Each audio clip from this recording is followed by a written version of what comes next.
ইয়াৰ পিছতে এটি বিলবিল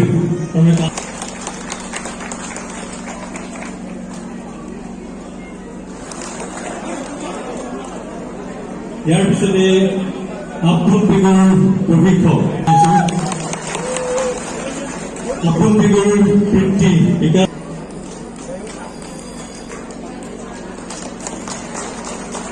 ইয়াৰ পিছতে মাতৃ শ্ৰমিকা পেগু ডাঙৰীয়ে সম্পূৰ্ণ যাবলৈ আমাৰ গোৱা সমষ্টিৰ সন্মানীয় জি এন ৰাজু পেগু ডাঙৰীয়ে অনুৰোধ জনাইছোঁ।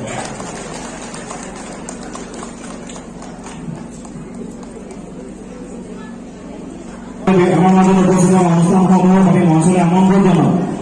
আগতীয়াকৈ যিসমূহ অনুষ্ঠানে ইতিমধ্যে মঞ্চত আপোনজীৱৰ প্ৰকাৰৰ আমাৰ মাজত উপস্থিত আছে।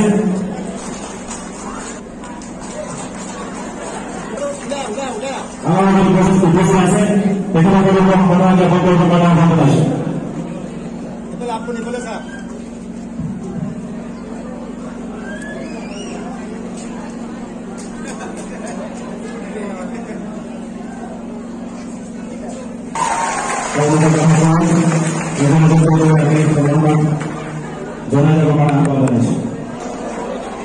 মণ্ডলী ডাইলগটো ক'বলৈ গৈছে বিশেষকৈ মানে ইমান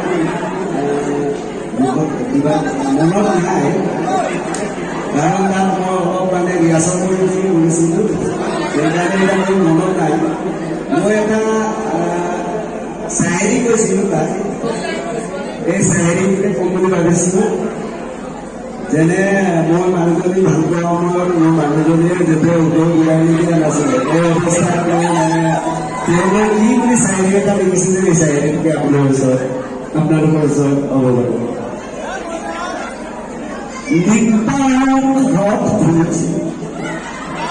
লিখতাও ঘৰত ঘূৰিছে জিয়াহি নচলিছে মৰতা তেৰেলি জিন্দা নচলিছে।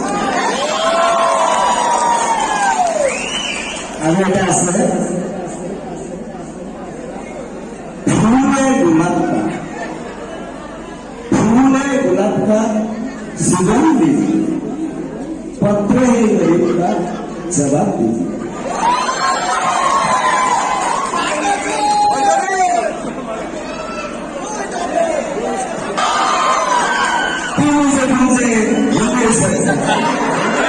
तुम्हें भूल गए भूलने नहीं